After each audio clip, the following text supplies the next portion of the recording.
Hello everyone, welcome to Is Your Six Covered? Here today to talk about the Benjamin Regal Nitro Piston. Let me give you some of the specs here in a sec.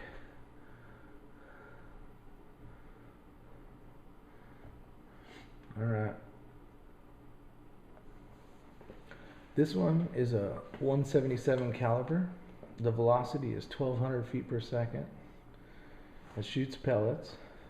It weighs in, it's kind of heavy at 7.75 pounds. It's 48.5 inches in length, and it has a capacity of 1 round.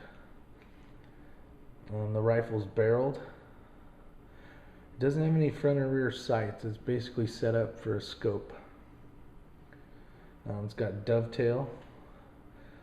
If you're going to go ahead and mount a scope to it, which you should, you're going to need a dovetail mount. The butt pad, it's got a ventilated rubber butt pad and a brake barrel right there. It's got an automatic safety. Alright, this thing is cream of the crop as far as I'm concerned.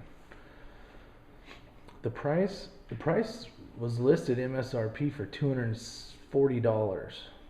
I got it on sale for, I think it was $169 at Big 5.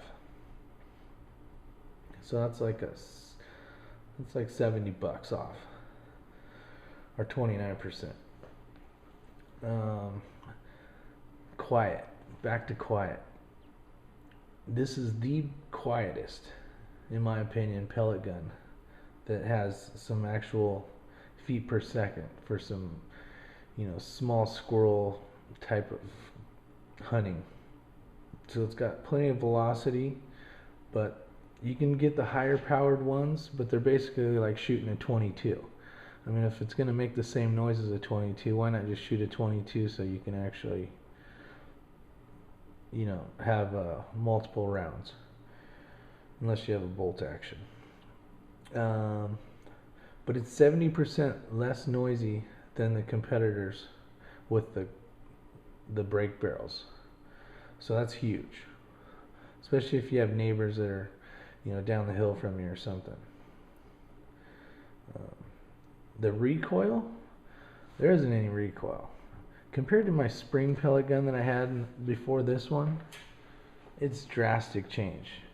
I mean, it's like shooting a BB gun to a 223 as far as comparison. There's a big difference between the piston and the spring. So if you're going to get a pellet gun, whether you get this one or not, make sure you get a piston. It's going to be quieter. It's going to have less recoil. It's got checkering on where the grip's located.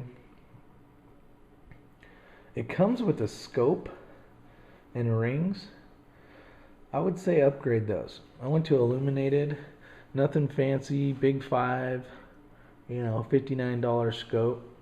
But the scope that was on it would always lose a 0. I don't know if I had a bad batch and I got the bad one, but the scope sucked. So that'd be something you'd want to purchase. Do a little upgrade, get a cheap scope or something a little bit better than that. It's good for, as far as air gun use, it's a pest control. I mean, if you got squirrels like myself, or had squirrels, I got many confirmed squirrel kills with this thing. The accuracy is right on the money. If you got an okay scope that holds a 0, this thing's a squirrel killing machine. A little heavy, but it's not a big deal unless you're going to carry it around a lot. But it's not bad. It's 7.75 pounds. It doesn't come with any rings for a sling or anything. You could add those on, I guess. But right there, the Benjamin Regal Nitro Piston it's a pellet gun to look at. It's a long term, I have nothing bad to say about this thing. It's got a great butt pad on it. The accuracy, like I said, is right on the money. It's got good wood grain, or good wood stock. Something you'd see in a high, a high dollar, low to high dollar 22. It's not the cream of the crop, best wood out there, but it's got a good coating on it. So for having this for a year and being able to test it hundreds and hundreds of rounds, and 50 to 60 confirmed squirrel kills, mostly all headshots, I give this thing 5 stars. Tell me what you think. If you guys have one, or if you're interested in getting one, go down to your local Big 5 or one of those types of stores. Pick one of these up. You're not going to be dissatisfied. You might with the scope a little bit, like I said, but for the money, under $240, depending on where you're getting it and what state you're getting it in, this is definitely a thumbs up. So, signing out. Is your 6 covered? Take care and be safe. God bless.